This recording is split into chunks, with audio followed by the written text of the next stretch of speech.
श्री यज्ञ अवतार की कथा।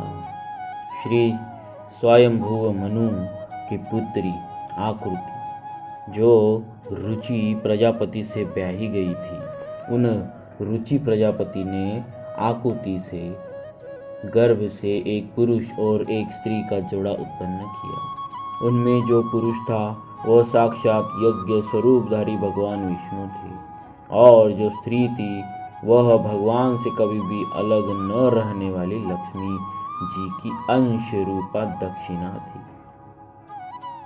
मनु जी अपनी पुत्री आकृति से उस परम तेजस्वी पुत्र को बड़ी प्रसन्नता से अपने घर ले आए और दक्षिणा को रुचि प्रजापति ने अपने पास रखा। जब दक्षिणा विवाह के योग्य हुई तो उसने यज्ञ भगवान को ही पति रूप में प्राप्त करने की इच्छा की। तब भगवान यज्ञ पुरुष ने उससे विवाह किया। इससे दक्षिणा को बड़ा संतोष हुआ।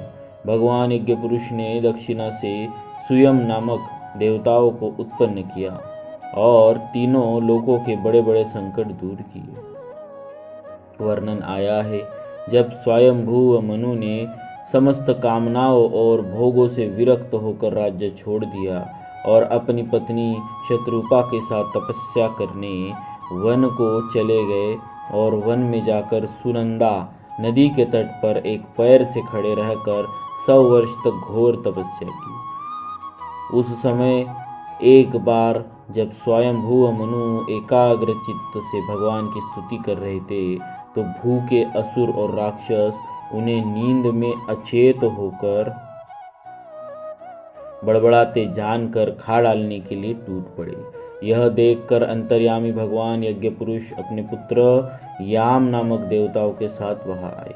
उन्होंने उन्हें खा डालने के निश्चय से आए असुरों का संहार कर डाला और फिर वे इंद्र के पद पर प्रतिष्ठित होकर स्वर्ग का शासन करने लगे।